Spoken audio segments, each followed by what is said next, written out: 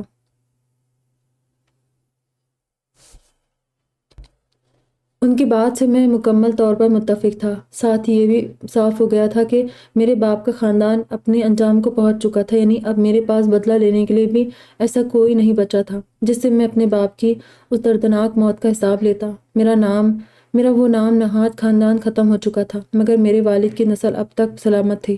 خالہ سے ہی پتہ چلا کہ میرے باپ دادا کے اس محل کو بھی گورنمنٹ نے اپنے قبضے میں لے لیا تھا۔ اس محل کو میرے اجداد کی قربانیوں کو دیکھتے ہوئے ان عظیم شخصیات کی یاد میں ایک میوزیم کی شکل دے دی گئی تھی۔ ویسے تمہارا اب نام کیا ہے؟ زیاد شفیق اور سائرہ نے تمہارا نام زبیب الحیان رکھا تھا، ہم تمہیں حیان کہہ کر بلاتے تھے۔ میں اپنے خاندان کے بارے میں سوچ رہا تھا کہ خالہ کی بات سن کر مسکرا دیا۔ خالہ نے انگلش میں ہی مجھے میرا عجیب سا نام بتایا تھا، جو شاید مجھے بھول جاتا اگر وہ روز مجھے اسی نام سے نہ بلاتی۔ میرا نام ارقم ملک ہے خالہ۔ مجھے جس فرشتہ صفت شخص نے کربلا کے اس میدان سے اٹھایا تھا، ان کا نام ارحم ملک ہے، جو میرے پاپا ہے۔ پاپا نے مجھے اپنے نام سے ملتا ہوا یہ نام دیا تھا۔ پاپا اور ان کی بیوی، جنہیں میں امی جان کہتا ہوں، مجھے اپنی سگی اولاد سے بڑھ کر چاہتے ہیں۔ اپنے سگے والدین کو تو ہوش سنبھالنے کے بعد میں نے دیکھا بھی نہیں۔ میں بچپن سے پاپا امی کو ہی اپنے والدین سمجھتا تھا، مگر کچھ دن پہلے ہی پاپا نے مجھے میرے اصل والدین کے بارے میں بتایا۔ پاپا سے ہی مجھے سلمان ماموں اور آپ کے بارے میں بھی پتہ چلا کہ آپ لوگ یہاں ہیں، اسی لیے میں آپ کو ڈھونڈتے ہوئے یہاں چلا آیا۔ میں نے خالہ کو ایک مرتبہ پھر سے وہی سب بتایا تھا۔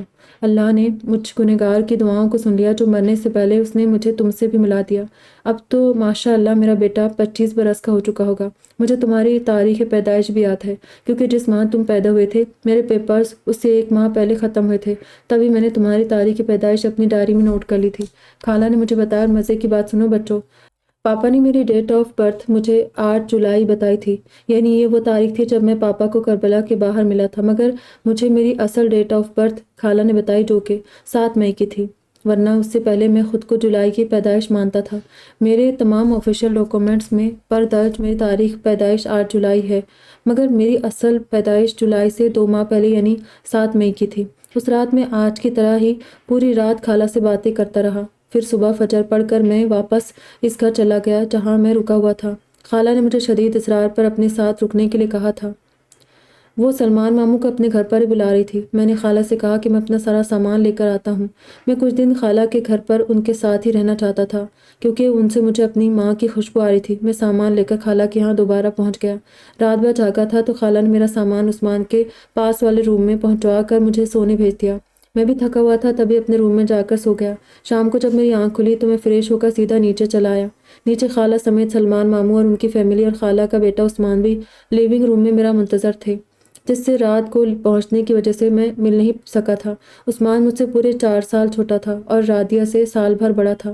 خالہ نے مجھے عثمان اور سلمان ماموں کے بیٹے اور رادیہ کے منگیتر صفوان اور اس کے چھوٹے بھائی صفور کے علاوہ سلمان ماموں اور ان کی بیوی سے بھی ملوایا۔ عثمان سمیت سلمان ماموں کے بیٹے بھی مجھ سے بہت محبت سے ملے۔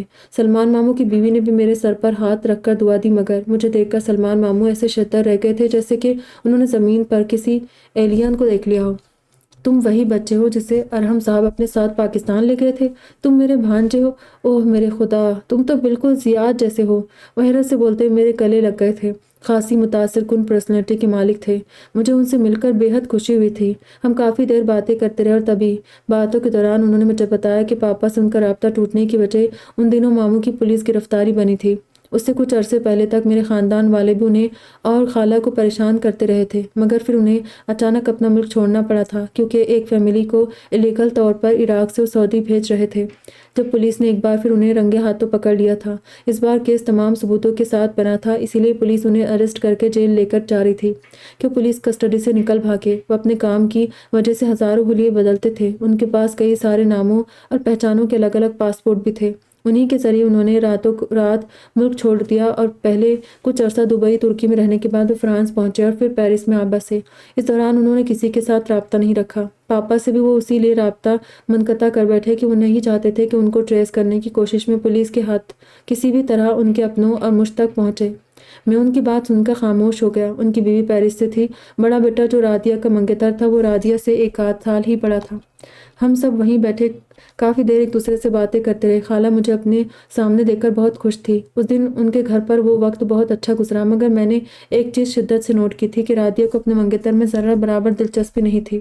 خالہ نے رادیہ کو کئی بار آوازیں دے کر باہر بلایا اور ایک بار تو وہ خود جا کر انہیں پکڑ کر لائی اور وہیں اپنے پاس بٹھا لیا تھا، مگر ان کا وہاں بیٹھنا بھی میرے لیے کسی امتحان سے کم نہیں تھا۔ ان کی نظروں کا فوکس مسلسل مجھ پر تھا۔ وہ اپنے منگیتر کی بجائے بس مجھے دیکھ دیکھ کر مسکرا رہی تھی۔ میں نے 1-2 بار انہیں اگنور کیا، مگر اس کی مسلسل مسکراہٹ مجھے جھنجھلاہٹ مبتلا کر رہی تھی۔ عجیب بے شرم لڑکی تھی، میں غصے سے سوچتا۔ اپنے جگہ سے اٹھ کھڑا ہوا اور گھر پر فون کرنے کے بہانے میں سیدھا اپنے روم میں چلا گیا۔ گھر پر میں نے پاپا کو کال کر کے خالہ اور ماموں کے ملنے کے بارے میں بتا دیا۔ نور اور شرینہ سے بھی بات کی۔ کچھ دیر بعد ہی ڈنر سرو کیا گیا، مگر ڈنر ٹیبل پر بھی رادیہ جان بوجھ کر میرے سامنے بیٹھی اور ان کا وہی مجھے ٹکٹکی باندھ کر دیکھنے کا انداز مجھے غصہ دلانے لگا۔ میں نے سوچ لیا تھا کہ میں موقع ملتے رادیہ سے ٹوک ٹوک بات کروں گا۔ سلمان ماموں اور ان کی فیملی ڈنر کے بعد رخصت ہو گئی۔ ماموں نے مجھے بسد اسرار اپنے گھر آنے کو کہا اور میں نے ان سے وعدہ بھی کر لیا کہ میں ان کے گھر آؤں گا۔ سب لوگ سونے چلے گئے تھے، میں بھی گیسٹ روم میں چلا گیا، مگر آدھا دن سونے کے بعد میری نیند مکمل ہو چکی تھی۔ میں نے وضو کر کے پہلے عشاء پڑھی، پھر نیند نہ آنے کی وجہ سے تہجد کی نیت باندھ کر کھڑا ہو گیا۔ نماز مکمل کر کے جیسے ہی سلام پھیرا، رات کے اس پہر رادیہ کو اپنے روم میں دیکھ کر میں شاکڈ رہ گیا تھا۔